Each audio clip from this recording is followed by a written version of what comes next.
Hey guys, today I'm here with Coach Barnard and some of the men's lacrosse players as they get ready for the NCAA tournament this weekend. How did you feel during the NCAA selection show when you saw your team's name pop up?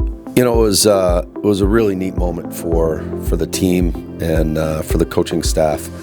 You know, going into the selection show, we have this NPI, and so you have a pretty good idea of who are the automatic qualifiers at that time and where your NPI stands. And, you know, early on in the selection show, they took a team that was, you know, below us in the NPI. So at that moment, I kind of looked and I went, I think this, you know, is going to happen for them. And I was just really excited for the team. They've put in a lot of work. They've had a high level of commitment and just been a really resilient group this year. So I was just really excited for them to have this opportunity. Pretty excited all around. Definitely relieved a little bit to finally see that opportunity and see that we kind of almost made it to the next stage. Last year, you know, we were kind of just didn't make it. We thought we were pretty close and we thought we were in a good spot team-wise, but this year, knowing that we were in a really good spot to make it, and once we see the name being all relieved, now it's just excited that we can pretty much make it to May and make it to that next stage, and now anything can happen.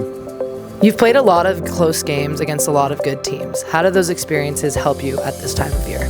Yeah, I think that's a really good question. I think at this time of year, you know, this is something where after those close games, we can learn something about ourselves after each game, whether it be defense, offense, off the wings, something we did with coaching. So I think, you know, after putting all the pieces together and slowly building up to where we are today, all those games kind of accumulated and helped us become the team that we are right now.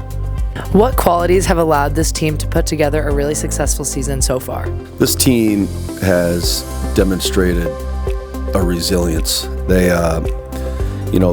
have this mentality where they just keep playing for 60 minutes. And, you know, throughout the course of the year, we've had 5 one-goal games, you know, one of them being overtime, and they've walked away winning 4 of those. And this team is, you know, we're down by, you know, 5 goals against Williams in the 4th, and the team never lost its belief.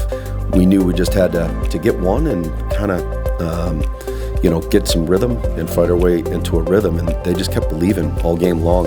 And sure enough, our only lead was with, I think, 12 seconds left in the game, or 20 seconds, whatever was left in the game. But, you know, this team throughout the course of the year has just been a really resilient group.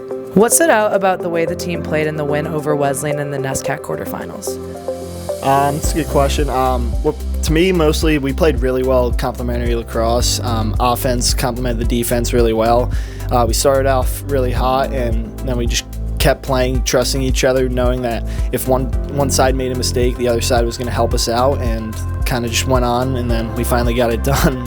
It was super relieving at the end to finally beat them, and it was pretty nice. What does this week of preparation look like for your team to have success heading into the NCAA tournament? This year, like during the middle of our season, we had 10 games over a 4-week period, and it was a gauntlet, right? So it was game, a couple days later, game. So right now, as we got into the playoffs, you had a full week of preparation. So we wanted to utilize that in our, you know, we talked to our team. Number one, let's get our bodies healthy and get our bodies right, and you know, so that we can go compete this weekend. But also at this time of year, it's about trying to get the best version of ourselves. You know, it's not so much about the opponent. It's, you know, how clean and how crisp and how hard, you know, can we play? Can we play the Hamilton way for 60 minutes going into the weekend? And that's really been our focus, is all about Hamilton. What are you looking forward to about this weekend? Yeah, I think there's a lot of things to look forward to. First of all, you know, St. Lawrence, and then whoever wins that Babson and Mass Maritime game. Those are 3 really great teams, so I think it's always fun to take what we learned throughout the year, especially after playing a lot of really good NESCAC teams, and then seeing what it comes down to against some out-of-conference teams. So I think not seeing a NESCAC team in our bracket is always a fun thing to do. Like the Franklin and Marshall tournament earlier this year, that was really fun just because there's not a ton of scouting. We don't really know how each other play like all the NESCAC teams do, so it all has to do with our team and how we can compete at the highest level.